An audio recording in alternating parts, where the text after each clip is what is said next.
Hello everyone, welcome back to our channel తన్యట్ guide. Gurukula 5th class సంబంధించిన examination అయిపోయింది. So ఇప్పుడు 4th క్లాస్కి సంబంధించిన ఎంట్రన్స్. ఇదేంటి 4th క్లాస్ కానీ అనుకుంటున్నారా? సో స్పోర్ట్స్ స్కూల్కి సంబంధించిన నోటిఫికేషన్ రిలీజ్ అయింది. ఇందులో మనకి 4 స్కూల్స్ మాత్రమే ఉన్నాయి. అయితే ఈ 4 స్కూల్స్కి ఆల్రెడీ నోటిఫికేషన్ రిలీజ్ అయింది. వీటన్నింటికి ఈవెంట్స్ బేస్డ్ అనమాట. లైక్ రన్నింగ్ అని, షార్ట్ పుట్, జంపింగ్ ఇట్లాంటివన్నీ ఉంటాయి. సో వీటిని బేస్ చేసుకొని మాత్రమే సెలెక్ట్ చేస్తారు. అందుకోసమని కంపల్సరీగా మీరు అప్లికేషన్ చేసుకోండి. మీ పిల్లలు 3rd క్లాస్ కనుక ఉంటే ఇప్పుడు 4th క్లాస్కి అడ్మిషన్. సో డెఫినెట్లీ అప్లికేషన్ చేసుకోండి. Don't miss this opportunity. ఆన్లైన్లో అప్లికేషన్ చేసుకోవాలి. అప్లికేషన్ చేసినాక మిమ్మల్ని ఈవెంట్స్, మీరు హైట్, వెయిట్ అన్నీ సూటబుల్ ఉన్నారు అనుకుంటే మిమ్మల్ని ఈవెంట్స్కి పిలుస్తారు. మనకి ఎస్ఐ కానిస్టేబుల్ ఎగ్జామినేషన్స్కి ఈవెంట్స్ కండక్ట్ చేస్తారు కదా. సో అట్లనే అనమాట. ఎందుకంటే స్పోర్ట్స్ స్కూల్ అంటే బాడీ ఫిట్గా ఉండాలి, హైట్ ఉండాలి, వెయిట్ ఉండాలి, ఇవన్నీ క్రైటీరియాస్ చూస్తారు.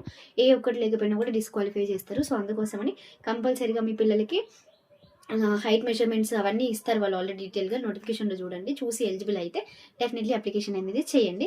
ఆ అప్లికేషన్కి 100-200 ఉంటుంది. సో దాని గురించి ఆలోచించకండి. వన్స్ సీట్ వస్తే మంచి కెరీర్ అయితే ఉంటుంది అనమాట. నెక్స్ట్ ఇప్పుడు ప్రతి గవర్నమెంట్ జాబ్స్లలో కూడా స్పోర్ట్స్కి కూడా కేటగిరీ ఇస్తున్నారు కదా. సో అందుకోసమని ఎంకరేజ్ చేయండి. స్పోర్ట్స్ కదా, స్పోర్ట్స్ ఎందుకు అని అనుకోకండి. స్పోర్ట్స్లో కూడా ఎంకరేజ్ అయితే చేయొచ్చు.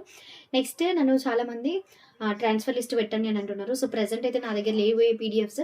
ఇన్ కేస్ నాకు ఏదైనా ఇన్ఫర్మేషన్ ఎవరైనా తెలియజేస్తే నాకు తెలిస్తే నేను షేర్ చేస్తాను. అప్పటిదాకానైతే నాకు అప్డేట్ లేని నేను కూడా తెలుసుకొని చెప్పలేను కదా.